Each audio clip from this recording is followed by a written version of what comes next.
manejo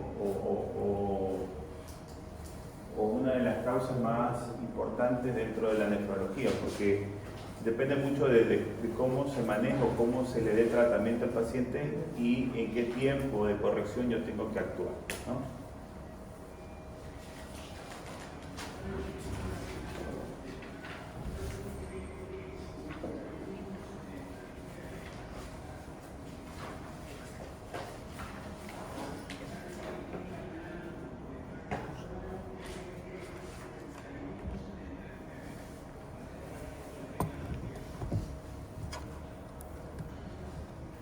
Entonces, cuando nosotros hablamos de falla renal aguda, ¿a qué se está refiriendo esto? ¿A qué lo que ustedes han leído, a qué se refiere? Falla renal aguda. Disminución abrupta de la función renal en un periodo de horas nadie. Ya. ¿Qué más? Que se evidencia por un momento en la pertinencia sérica y una disminución de la producción de orina. Ya. ¿Cómo te llamas tú? Todo hablando, sí. Balón. Sí.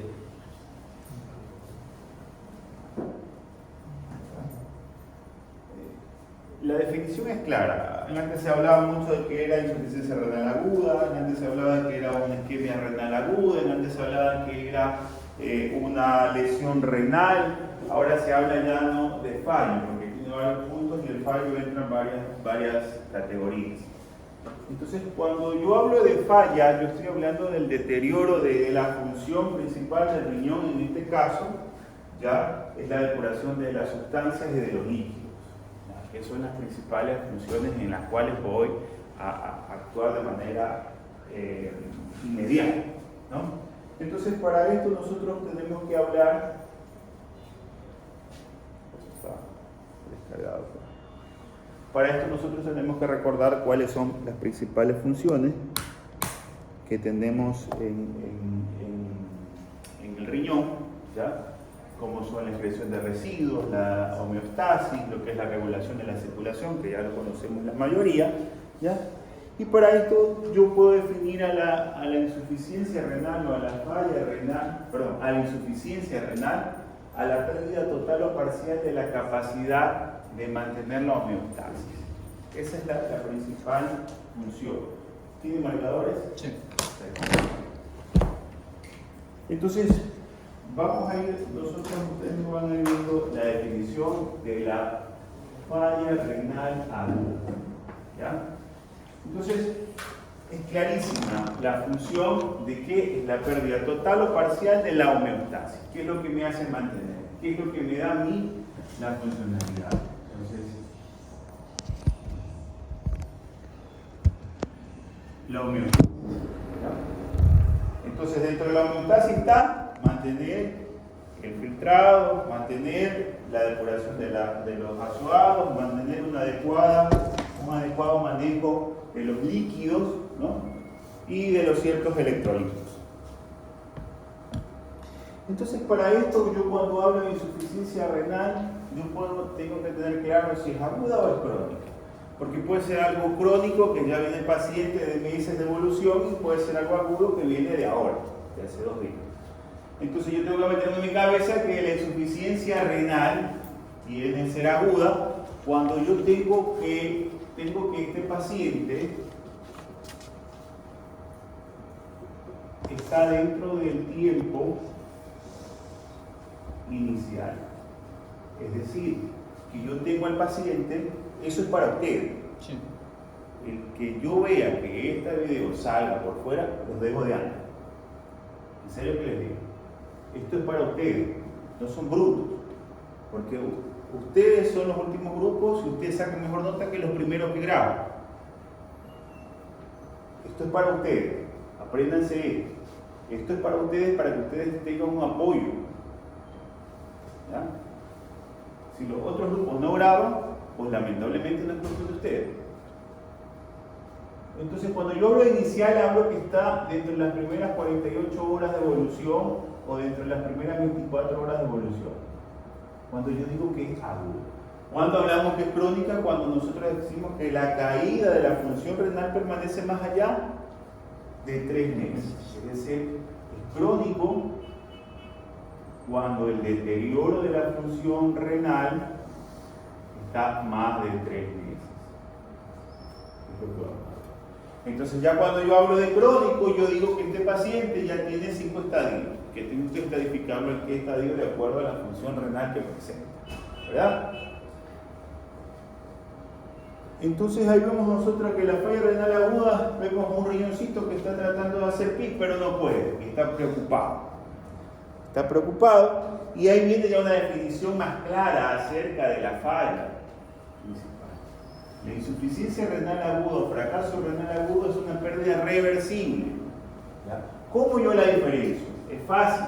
Yo la diferencio viendo al paciente en el tiempo de evolución. Es decir, si yo al paciente me llegó hoy y yo veo que el paciente hace un mes tuvo una creatinina de 0.7, digo, este paciente es agudo.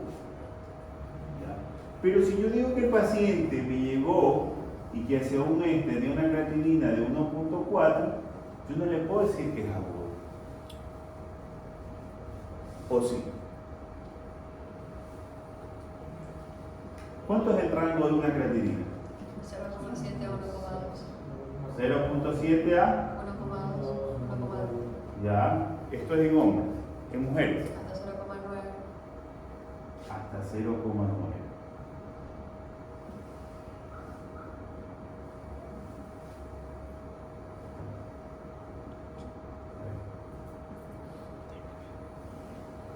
Entonces, yo para tener claro tengo que saber cuál es el rango de la creatinina.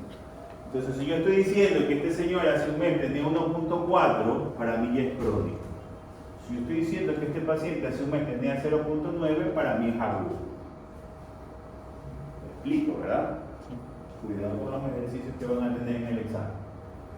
Entonces, yo defino y digo que el paciente es un paciente agudo. Y ahí viene, cuando es agudo es reversible. Es un síndrome clínico secundario que se caracteriza por un deterioro de la disminución brusca de la función renal en horas o en días que conduce a retención de productos nitrogenados como son urea, creatinina, ácido úrico, ¿ya? Que son además equilibrio de ácido-base, como hablamos ya anteriormente, y el estado de acidemia del paciente, ¿no? El equilibrio hidroelectrolítico, como es, acuérdense, la retención también de sodio, la eliminación de potasio o la retención de potasio. Entonces, nosotros para esto se hizo un estudio, se hicieron una clasificación, una determinación de cuáles son los biomarcadores más frecuentes para la falla renal aguda, ¿ya? Y se llegó a llegar al criterio diagnóstico, porque el diagnóstico no lo da ni el eco, no lo da la creatinina, no lo da la urea, no lo da ¿cómo se llama? El diagnóstico clínico. Lo da muchas veces el diagnóstico asociado al diagnóstico paraclínico, que en este caso son los laboratorios, porque yo puedo tener un paciente que vive por emergencia, por un shock hipovolémico, ¿ya? Y la causa de la falla renal aguda viene a ser el shock hipovolémico, por una herida cortopunzante. Entonces yo cuando esto, yo agarro al paciente, yo digo y pido valores principales, en este caso, como muy bien lo dijo el doctor, pido valores iniciales de todo lo que son los perfiles. Porque yo cuando agarro a un paciente con un politraumatismo, ya tengo que pedir todos los perfiles, hepáticos, renales, lipídicos, hemogramas, del perfil hidroelectrolítico, ya gasometría, todo lo que es un panel principal para poder determinarlo. Entonces, una vez que yo pido eso, yo defino y clasifico al paciente. Para esta clasificación de la insuficiencia renal, hubieron 3 tipos de clasificaciones. La principal fue la Rifle, donde se basaron principalmente en 3 tipos de criterios. La primera, el criterio de la creatinina; la segunda, la filtrado glomerular; y la tercera, que en este caso era la diuresis. ¿Por qué sale o por qué se elimina este tipo de criterio? Porque netamente no se podía calcular el filtrado glomerular. Yo lo calculo el filtrado cuando yo tengo ya un paciente crónico. Y digo, el filtrado glomerular cayó un 25%, un 50%, un 75%. Pero depende mucho, en este caso, del volumen circulante. Entonces, el filtrado glomerular sale de estos criterios porque es la característica, especialmente en la prerrenal, es por el volumen circulante. Por ende salió. Entonces, pero aquí se rescata algo bueno, que eran los valores de la creatinina. La creatinina es un biomarcador tardío. Es un biomarcador. ¿Saben lo que es un biomarcador?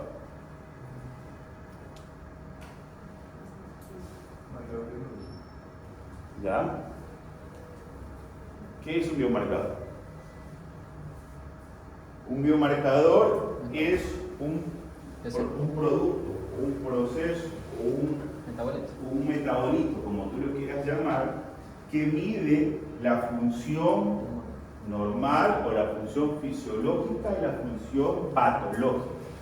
En este caso, hablamos de la creatinina. La creatinina es un biomarcador. Si yo pongo cuál es el biomarcador principal cardiológico del infarto agudo de miocardio, la troponina. Exacto. Entonces, eso se define como biomarcador a toda sustancia medible que permita identificar una alteración patológica. Entonces, un biomarcador tardío es la creatinina. Entonces, para esto se midieron la creatinina y los criterios Rifle mencionaron que eran los iniciales, la riesgo, lesión, fallo, pérdida prolongada de la función y ya es irreversible cuando pasaba más de los 3 meses. Y no se equivocaron. Entonces, para esto tomaron un biomarcador que era el más barato en este tiempo, que era la creatinina, y definieron que cuando la creatinina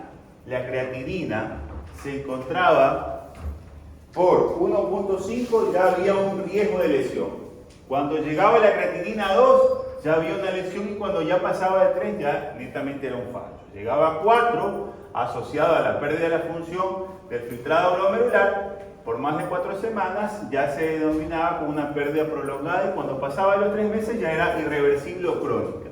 Y la diuresis que se basaba principalmente, por ende, yo cuando hablábamos de diuresis les mencionaba que la diuresis siempre se tiene que catalogar como 0.5 ml por kilogramo hora, porque eso es lo que a mí el paciente me está orinando. Y aquí se lo represento, que menor a 0.5 por debajo de 6 horas ya había un riesgo. Si pasaba de las 12 ya era una lesión y se caía por debajo de 0.3 ya había un fallo. Y si ya el paciente no orinaba dentro de las 12 horas, ya netamente había un compromiso importante de un fallo agudo. Sale este criterio, lo determinan por el filtrado y entran los criterios SAKIN, que son unos criterios que se basaron en algo muy importante y que ellos agregan algo de importancia a esto, que te menciona, si la creatinina está encima de 1.5 o la creatinina se encuentra igual o 0.3 por el grado basal, es decir, que yo ingreso el paciente, un ejemplo, un paciente que entró con un trauma de abdomen, ingresa con una creatinina de 0.7. Resulta que al siguiente día el paciente tiene una creatinina de 1. Es varón. Está dentro del rango, pero subió 1.0.3. A eso voy. Ellos agregan que el incremento basal de la creatinina basal más 0.3 se define como ya una alteración de la función renal, así esté en rango normal. Ojo con esto, porque esto es importante, porque ustedes no está en 1, la creatinina está normal. No. Tiene que estar en 1.5 para considerarse alterada. No. O el paciente llega con 1.2 y al siguiente día está con 1.5. Es lo mismo. Entonces, y a esto se suma la diuresis. Es decir, si yo tengo un paciente que pesa 70 kilogramos y me está orinando 300 ml en 24 horas, yo tengo que definir si ese paciente está con una alteración o no. Entonces, ¿cómo yo catalogo los criterios? Dependiendo de lo que yo encuentro en mí. Ahí yo digo, a ver, el paciente tiene una falla renal aguda con criterios RIFLE o criterios ASTIN o criterios CADIGO en un estadio 3 y está para diálisis. ¿Me explico? Esto es lo que a mí me da el estadio del paciente. ¿Y qué pasa de aquí? En el 2020 sale en la clasificación CADIGO basándose en los criterios aquí, ¿ya? Pero ellos le agregan que, o sea, ya le ponen un corte como que más definido, dice de 1.5 a 1.9 del basal, veces de lo basal, o el incremento del basal por encima del 0.3. Y acá le ponen de 2 a 2.9, se cataloga netamente de 0.5 a 12 horas, más de 12 horas, más de 24 horas y que presente una anuria más de 12 horas. Y aquí ellos mencionan algo muy importante, que el inicio de la terapia sustitutiva renal en enfermos menores de 18 años, la caída del filtrado por debajo de 35 se considera que hay una lesión de gran importancia y requiere terapia dialítica. ¿Ya? Actualmente el criterio que se utiliza son los criterios CADIGO, que están dentro de los marcos en todo lo que son los protocolos a nivel internacional. Entonces la insuficiencia renal, según el estado de volumen urinario, ya lo sabemos, oliguria, anuria, ¿no, verdad? Y no oligúrica. Esto ya no lo vamos a volver a repetir. Y bueno, vamos a ver lo que es la clasificación. La clasificación ya ustedes lo saben, que se clasifican en prerrenal, en renal y posrenal. Que la prerrenal, que tiene que ver mucho, yo cuando estudié esta parte, cuando estaba en pregrado, yo definía algo muy importante en la cual podía clasificarla de la siguiente. Yo decía, el riñón es este, todo lo que tiene que ver por arriba del riñón tiene que ver con la boletia. Todo lo que tiene que ver con el riñón tiene que ver con la alteración estructural.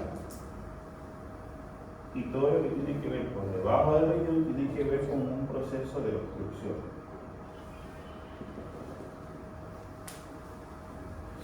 Ahí está mi clasificación. Prerrenal, renal y posrenal.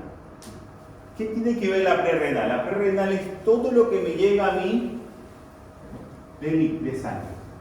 Tiene que ver con el flujo sanguíneo renal. ¿Quién tiene que ver con el flujo sanguíneo renal? Tiene que ver el gasto cardíaco. ¿Quién tiene que ver con el gasto cardíaco? El volumen circulante efectivo. ¿Verdad? Entonces, aquí viene la prerrenal, todo trastorno de perfusión renal o pérdida sanguínea o hipotensión que genera alteración.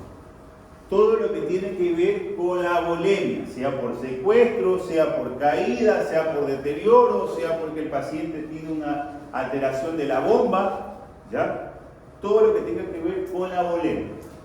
La parte estructural, todo lo que tenga que ver especialmente con alteraciones estructurales a nivel de glomérulos, glomérulos nefríticos, túbulos intersticiales o necrosis tubular. Y las posrenales, todo lo que tenga que ver con procesos obstructivos que pueden ser intrínsecos, extrínsecos como pueden ser los cálculos, los coágulos, o extrínsecos como en este caso muchas veces los tumores, las hipertrofias prostáticas, las cánceres de cervix que generan alteraciones a nivel de estas estructuras. Entonces ahí viene la clasificación, cómo yo puedo definir si esta clasificación de manera porcentual.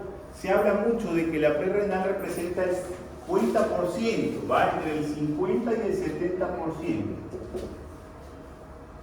Que le sigue la renal en un 40% hasta un 50%. Y que la posrenal va de 10 a 15%. Estas son las estadísticas actuales que se definen en la insuficiencia renal. Y que la prerrenal ya hablamos que tiene que ver todo con el volumen. Si hablamos de la renal, hablamos de la necrosis tubular, de la necrosis intersticial o muchas veces de la glomerulonefritis. Que cuando nosotros hablamos de la necrosis tubular aguda, hablamos si es netamente isquémica o es tóxica, que ya lo veremos más adelante. Entonces, cuando nosotros hablamos de la ira prerrenal, hablamos de la baja perfusión por pérdidas gastrointestinales, diarrea, vómito, sudoración profusa.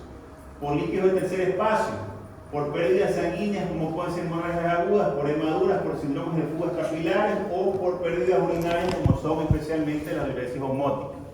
Bajo gasto cardíaco, por síndrome hepatorrenal o por disminución de la resistencia y alteración, especialmente como pueden ser la sepsis, hidroxio anafiláctico o el bloqueo del SAF, como en el caso de la utilización de los IECA. Esto es lo que me lleva a mí a la parte renal. Así de sencillo. Y la parte parenquimatosa, todo lo que tenga que ver con las estructuras, especialmente túbulos intersticiales, glomerulares o vasculares. ¿Ya? Esto es lo que habitualmente nosotros vamos a hablar. Y que son las obstructivas, ya la hablamos nosotros como pueden ser intrínsecas o extrínsecas. Entonces, cuando yo hablo de la alteración prerrenal, que no lo vamos a volver a repetir porque ya hablar de hipovolemia o hablar de shock, eso ya ustedes lo vieron en cirugía, que es habitualmente lo que se presenta. La depletación de volumen, la disminución del gasto cardíaco por miocardiopatías dilatadas o enfermedades valvulares, vasodilatación sistémica como en el caso de la sepsis, de los fármacos o de la insuficiencia hepática o la anafilaxis, o vasoconstricción renal como pueden ser las ergotaminas, las insuficiencias hepáticas, la sepsis. Los fármacos que generan alteraciones, especialmente la autorregulación, como son los IECAS y los ARI, que me pueden afectar más al proceso renal. Entonces, si yo tengo un paciente que tiene hipoperfusión renal, estamos hablando de una prerrenal, yo tengo que suspenderle los IECAS o los AINES. Pero es que el paciente toma enalapril, suspéndele porque si bloqueas el SAR, estás evitando que el SAR recoja nuevamente el agua, el sodio y lo vuelva a regresar. Entonces agrava más la lesión renal. ¿Ya? Lo mismo en el IECA debido a la inhibición de las prostaglandinas que generan vasoconstricción. Entonces se debe netamente quitar o dejar de administrar en este caso. ¿Cuál es la fisiopatología? Ya la hablaron ustedes muy bien. La etapa prerrenal tiene que ver mucho con la hipoperfusión, con una presión por debajo de 60 a 70, estamos hablando de una presión media. Las causas pueden ser muy variadas. Los mecanismos de autorregulaciones habitualmente que se generan es primero la activación del sistema nervioso simpático con la activación del aumento de la frecuencia cardíaca, aumento del gasto, y el segundo evento lo que es la activación del SAR que me va a llevar a lo que ya sabemos que es la retención de agua, sodio, ¿verdad? Volumen para mantener. Que en este caso la prerrenal puede terminarse convirtiendo en renal. ¿Por qué? Por la isquemia. Por la isquemia. Exactamente. Esto ya nosotros lo vimos cuando nosotros hablamos de prerrenal. A ver, tú fuiste que hablaste de la fracción del sodio. El feno. Ajá. Cuando nosotros te dimos cómo catalogamos que es un paciente prerrenal, es sencillo. Es sencillo. Yo tengo que si el paciente tiene oliguria, si el paciente tiene disminución del sodio urinario porque se está reabsorbiendo el sodio, si el paciente tiene la osmolaridad aumentada porque está reabsorbiendo más agua y deja más solutos, si el paciente tiene cilindros hialinos, que los cilindros hialinos ya lo hablamos nosotros, que son las células de escamación, producto mismo que ya me está indicando que tiene una necrosis tubular, es un paciente que tiene una falla prerrenal. No es otra cosa. Oliguria, producto de lo mismo que está reteniéndose el agua. La osmolaridad aumentada por la reabsorción de agua. El sodio está disminuido, la FEM, o la fracción de eyección, perdón, la fracción de excreción de sodio está disminuida porque todo el sodio se está reabsorbiendo. Entonces es algo lógico que lo voy a encontrar disminuido. ¿Ya? Cuando nosotros hablamos de la renal, hablamos de la afectación netamente tubular. Cuando yo espero que esta prerrenal se transforme en renal, ¿Cuál es el tiempo de evolución?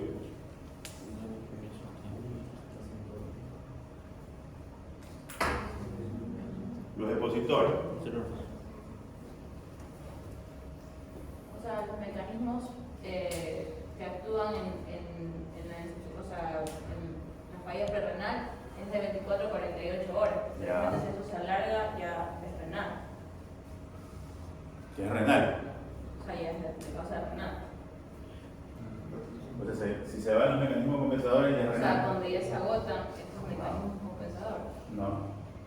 Pero la semana. ¿Cuándo? La pregunta es clara. ¿Cuándo sea la causa prerrenal termina siendo renal? ¿En qué tiempo? Porque yo puedo decir el paciente entró por un trauma de abdomen, puede ser cerrado, abierto, por lo que ustedes quieran, y que hizo una falla prerrenal. ¿Cuánto tiempo yo espero si defino que el paciente ya pasó a renal?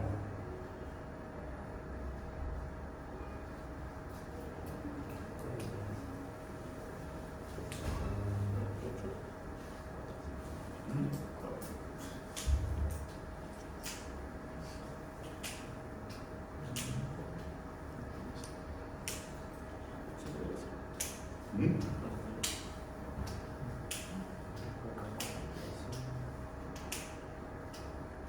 ¿Ustedes leyeron? ¿Sí leyeron? O sea, Ustedes no leen bien. ¿De qué libro leyeron? yo leí de Ceci. ¿Y los demás? Ese es medicina interna. Sí. ¿Y por qué no les de NEF?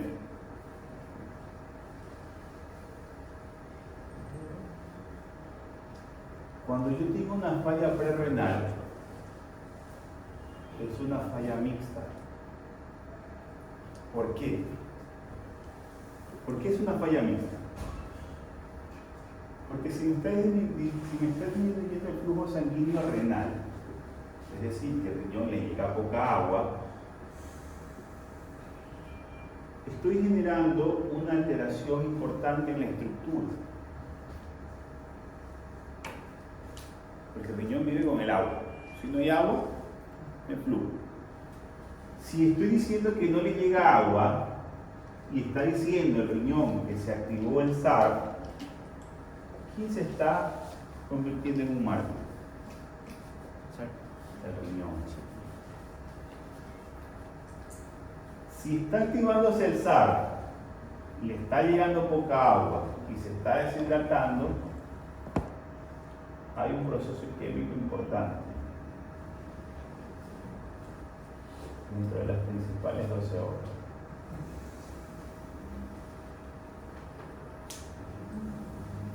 ¿Cuál es mi objetivo? Que esto no llegue.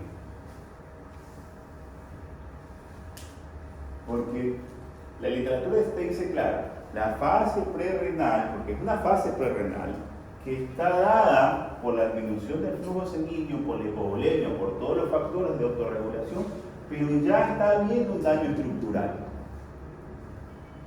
dentro de las principales 12 horas. Y aquí interviene algo muy importante que son los biomarcadores, que no lo dijeron, tempranos. Pésima la exposición para escuela. Esto arranco yo la exposición.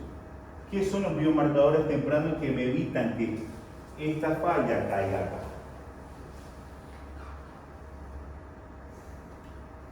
Ahí hablo en legal del KIN 1, KIN 2, que son los principales en la utilización actual. Doctor, ¿y la cistatina C? Ya no se utiliza mucho, porque la cistatina C la piden hasta por la parte cardiológica. El actual es el N-GAL. Entonces, mi objetivo es que este prerrenal no caiga acá, porque si ya hay daño estructural, hay un compromiso ya de una necrosis tubular aguda y es imposible poderlo revertir dentro de las primeras 48 horas. Y ahí viene el problema de ustedes. pero vamos a explicar más adelante.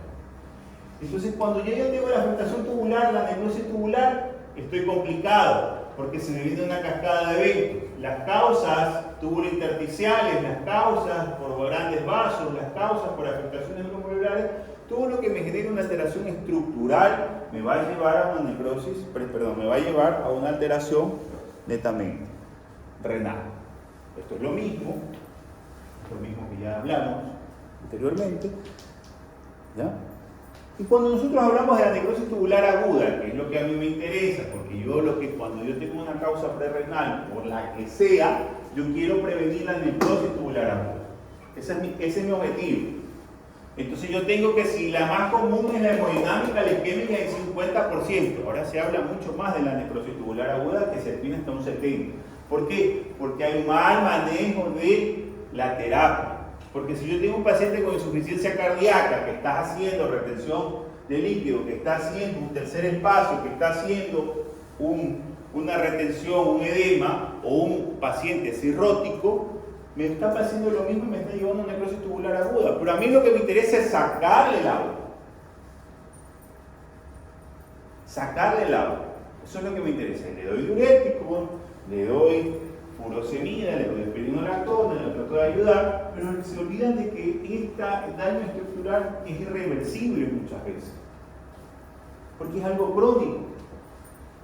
Y es donde yo siempre refuto que el cardiólogo, para él es más importante verlo al paciente deshinchado que el riñón tronado.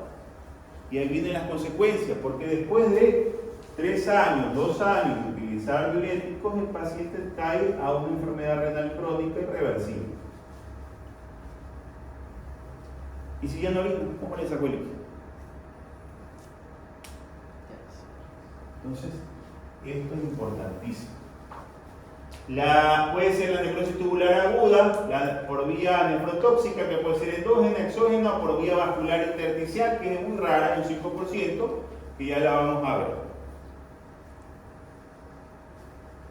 Entonces, cuando nosotros hablamos de isquemias, hablamos no solamente, porque estas son las causas principales. Cirugías mayores, especialmente pacientes que tengan que ver con un politraumatismo, que sean. No, es que lo operaron porque le sacaron el vaso, porque se accidentó ahora en fin de año. Es una cirugía mayor. Cuando yo hablo de cirugía mayor o de mayor envergadura, cuando el paciente tiene más de 4 horas de cirugía y tengo que pasar hemoderivados. Cuando el paciente es una cirugía que pierde grandes cantidades de volumen sanguíneo. Cuando el paciente tiene riesgo de sepsis, una fractura expuesta. Cuando el paciente tiene un compromiso preasociado, diabético, hipertenso, VIH, serología positiva, entonces tengo que considerar que es una cirugía mayor. Traumatismos grandes, quemaduras mayores, cirugías cardiovasculares, sepsis, cirugías por aneurismas aórticos. Y lo que son las tóxicas, que ya las vamos a ver. Y dentro de los tóxicos tenemos endógenos y exógenos. Esto ya lo habló la doctora. Como son los exógenos, los más frecuentes, los antibióticos. Porque aquí nos gusta dar antibióticos. ¿Te duele la garganta? Toma un aminoglucosa. Es lo que más. ¿Y hasta cuánto se debe dar un aminoglucosa? ¿Cuántos días?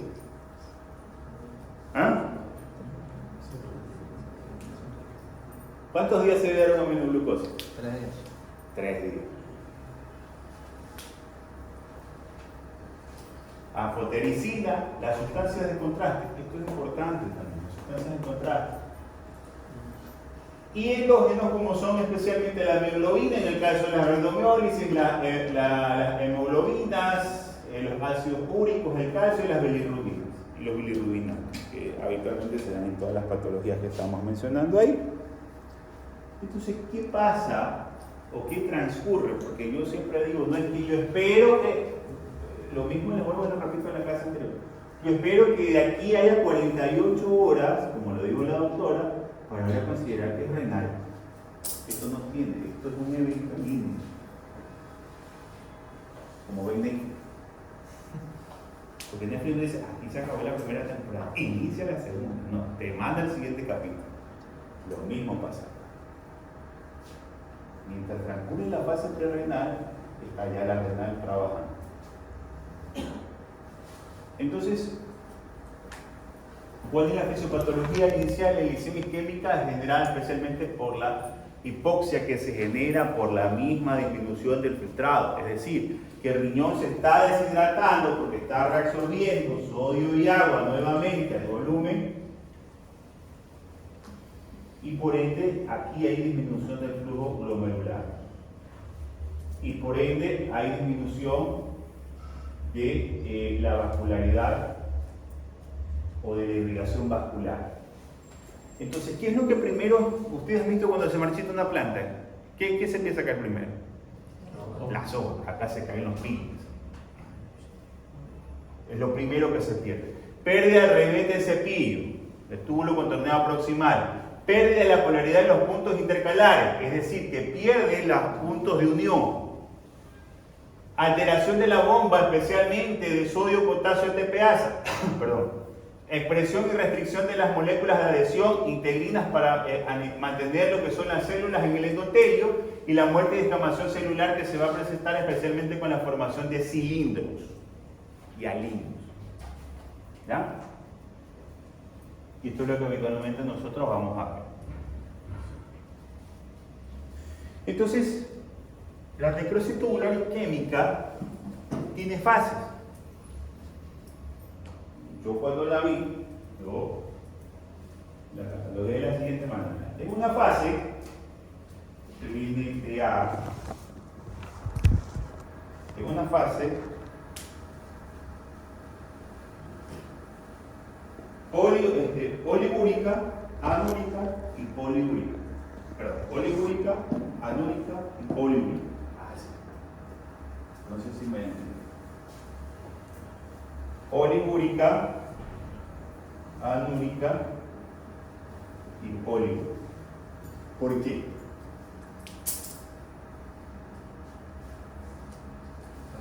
Porque a medida que transcurre la fase prerrenal, es decir, que el riñón se está secando o se está deshidratando, se está descamando el túbulo. El túbulo pierde y genera un proceso obstructivo. La fase oligúrica es la fase prerrenal. Porque el paciente no orina, porque está tratando de mantenerla. La fase anúrica es porque esto se tapó. Se produjo una obstrucción. Entonces el paciente no me orina, anuria. ¿Y cuándo se genera la fase poliúrica? Cuando se rompe la obstrucción. Se rompe la obstrucción y para romper la obstrucción, ¿qué necesito? Hacer que orine el paciente. Perfecto. ¿Por cómo hace que orine el paciente? ¿Ah? Diurético, le pones diurético. ¿Ya? Entonces, ¿cuál es la diferencia entre el esquema y la tóxica? No la tóxica es un enamorado, el tóxico es un enamorado. ¿Cuál es la diferencia?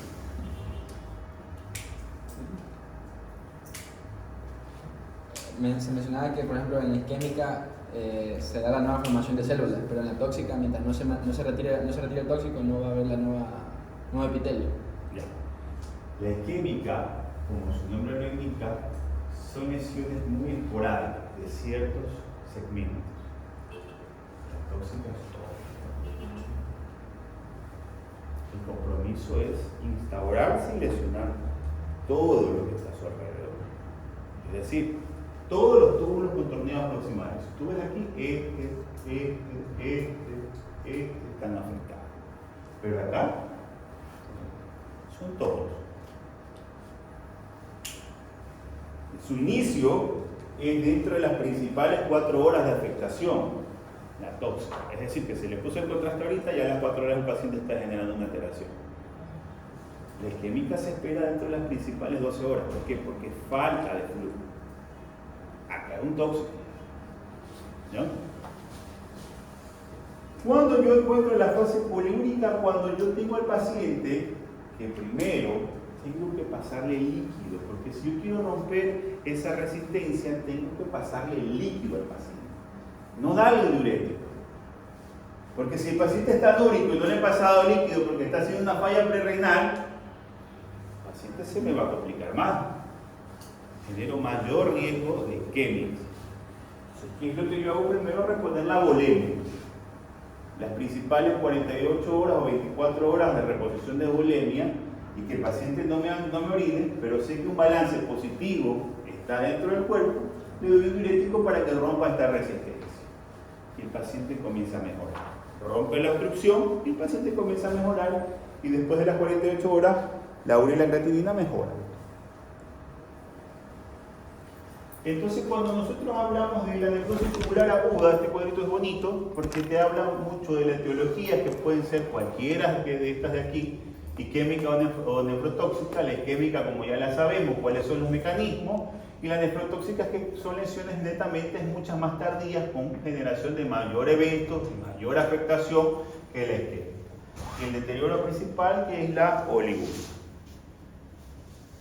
Esta es la fase, lo que mencionaba el doctor, que cuando transcurre la fase prerrenal, especialmente dentro de las principales el primer día, ya hay el deterioro de las microvellosidades, es decir, que ya hay pérdida de los niveles del cepillo, ya hay pérdida de la exfoliación de las heces. Dentro de las siguientes 24 horas estamos hablando de la expresión y la descamación de las células que ya comienzan a presentarse por la presencia de cilindros y alinos. Y posteriormente el mantenimiento y diferenciación celular en los subsiguientes días para mejorar lo que es la reparación. Esta reparación diferenciada se habla entre 15, otras veces 30 días, dependiendo del grado de afectación.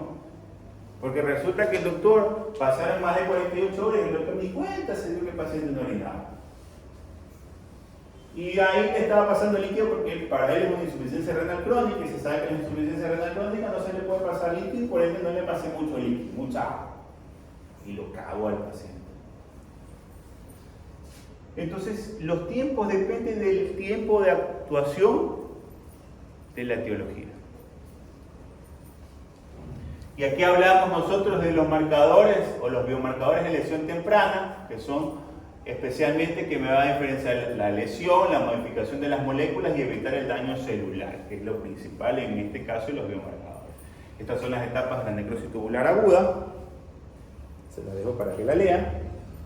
Y la regeneración celular está dada principalmente por lo que son los factores de crecimiento epidemídicos, el factor necrótico tumoral y el factor de crecimiento de insulina light, que son los tres factores para la regeneración en el caso de la isquémica.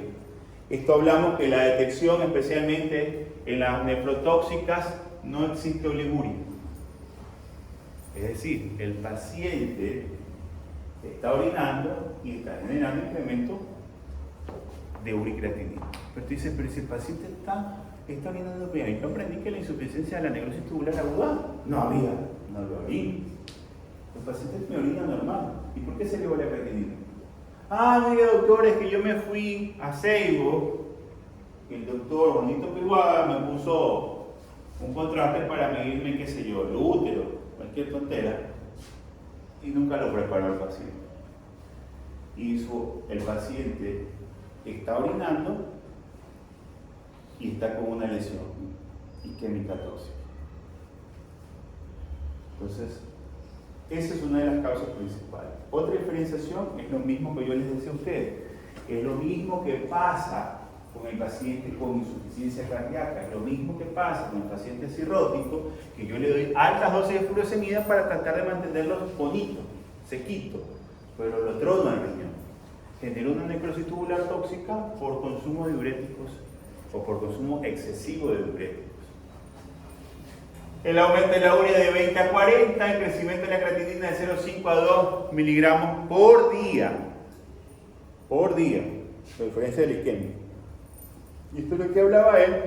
Cuando yo considero que es un paciente prerrenal, cuando yo tengo dos de estos 5 criterios. Un ejemplo, si yo tengo una molaridad mayor de 500 y tengo un sodio menor de 20 y tengo una fracción de eyección menor de 1, yo digo que este paciente es prerrenal. Se acaba.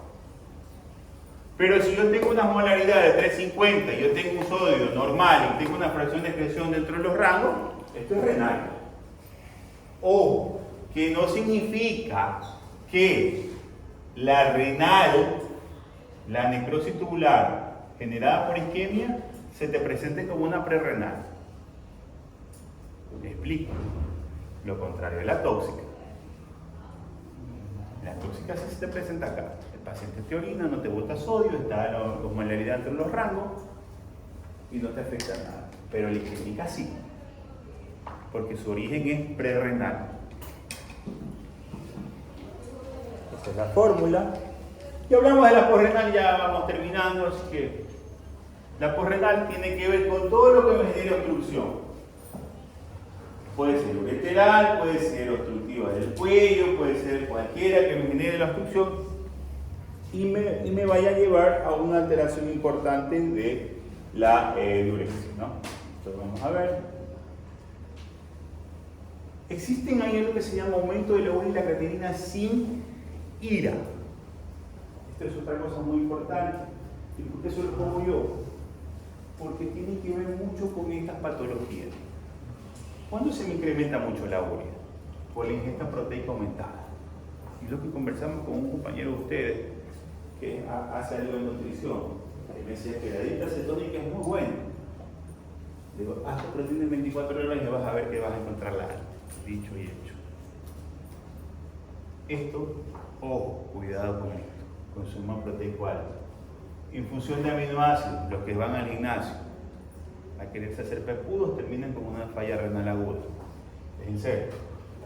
Las hemorragias gastrointestinales, el uso de corticoides, corticoesteroides, y a esto se suma aquí, me olvidé de colocarlo, el consumo de los famosos anticonceptivos de emergencia. Se suma esto.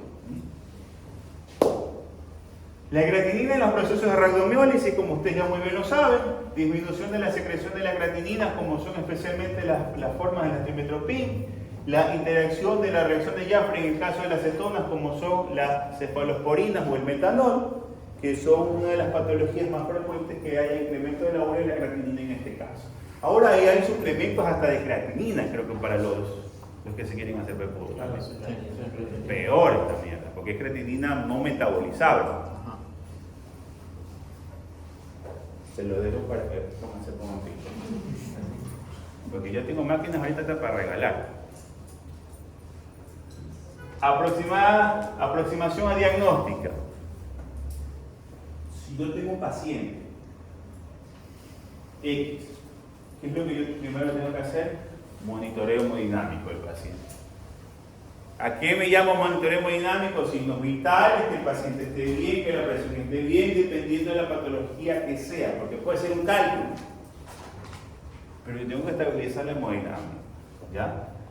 Pido el sedimento urinario, que es sencillito, ustedes ya saben, el examen de orina pido, y se supone que en el sedimento urinario la prerrenal y la posrenal son normales. Si está alterado, presenta cilindros, ya ustedes lo saben, que puede ser un nefrótico, nefrítico, cualquier que dañe la estructura, vamos a encontrar alteraciones, ¿verdad?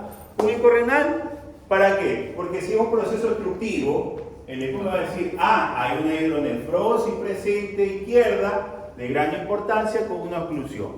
Si yo tengo en el eco una obstrucción, pues ahí yo cambio y digo, a ver, voy a pedir una tomografía, una urotaco, para ser más específico a dónde está la lesión. ¿Ya? Si a mí el eco me sale la diferenciación que es un paciente que tiene una alteración, ¿ya?, renal, pues entonces me voy a encontrar que puede estar crónico, puede estar agudo, puede estar reagudizado, porque hay crónicos reagudizados. Por ejemplo, es el paciente que tiene una creatinina de 1.4 y él consumía normalmente su creatinina para ir al gimnasio y jamás sabía que tenía lesiones renales. Ojo, las lesiones renales no dan síntomas. Ojo con eso, no dan síntomas. Las lesiones renales dan síntomas cuando ya son irreversibles.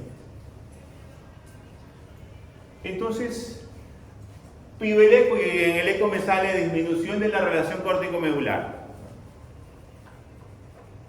A mí me pasó un caso, un paciente Buenos Aires, El paciente tenía 45 años de edad, hacía ejercicio, no era hipertenso, no diabético, pero consumía bastantes anabólicos, suplementos y toda esta vaina, ingresa por la emergencia por un cuadro de dolor muscular de la rodilla, aparentemente un desgarre, según él, ¿no? Se hacen los exámenes paraclínicos, encuentran lo que es urea, creatinina, urea de 200, creatinina de 10. Consultan a nosotros, estaba de guardia, vamos, lo revisamos, el paciente como el pavo. Caminaba, no me duele nada, solo un pequeño dolorcito aquí, yo me puse un Voltaren, me sobé, pero sí con el dolor.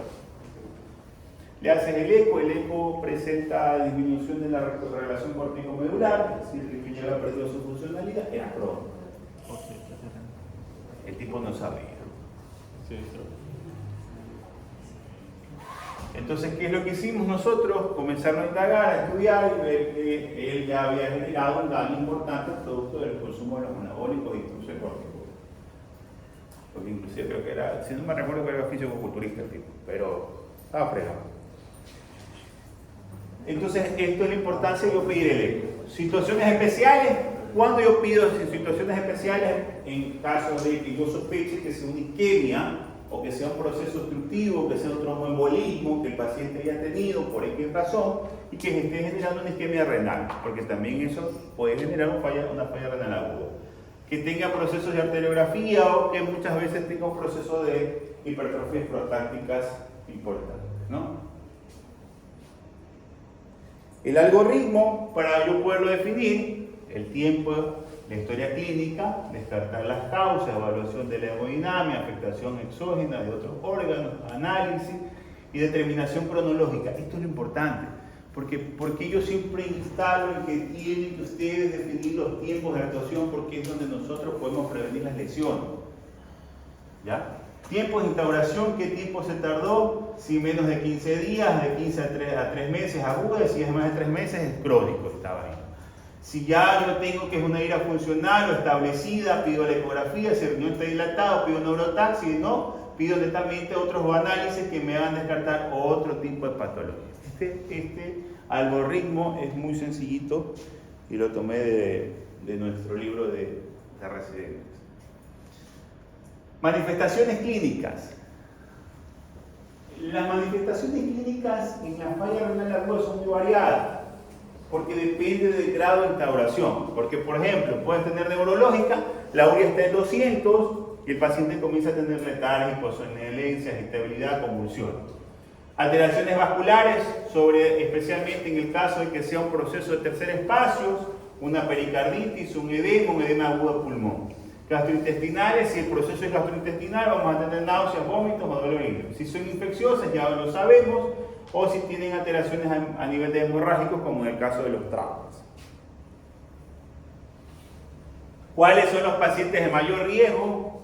Diabéticos, edad avanzada, ya con antecedentes previos de una insuficiencia renal aguda, depletación de volumen, insuficiencia cardíaca y pacientes que tengan síndromes cirróticos.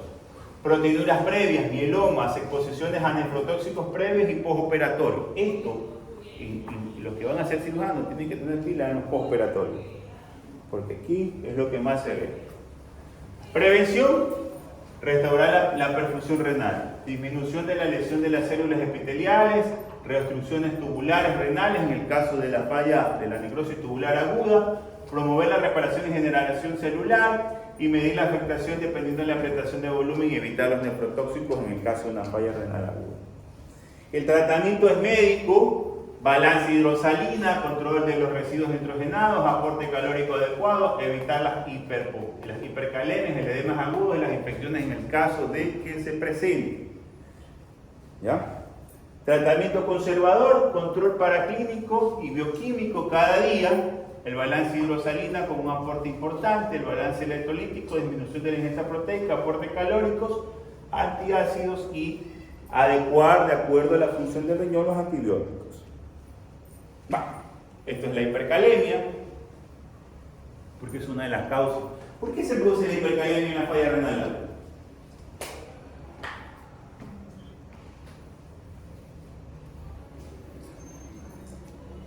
¿Por qué se produce la hipercalemia en la falla renal aguda?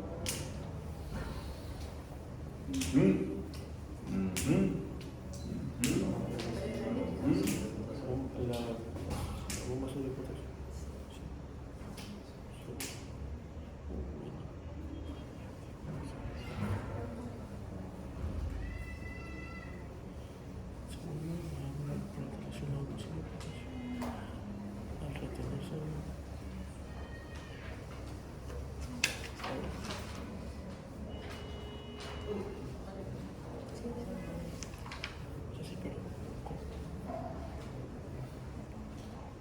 Díganme, ¿por qué se produce?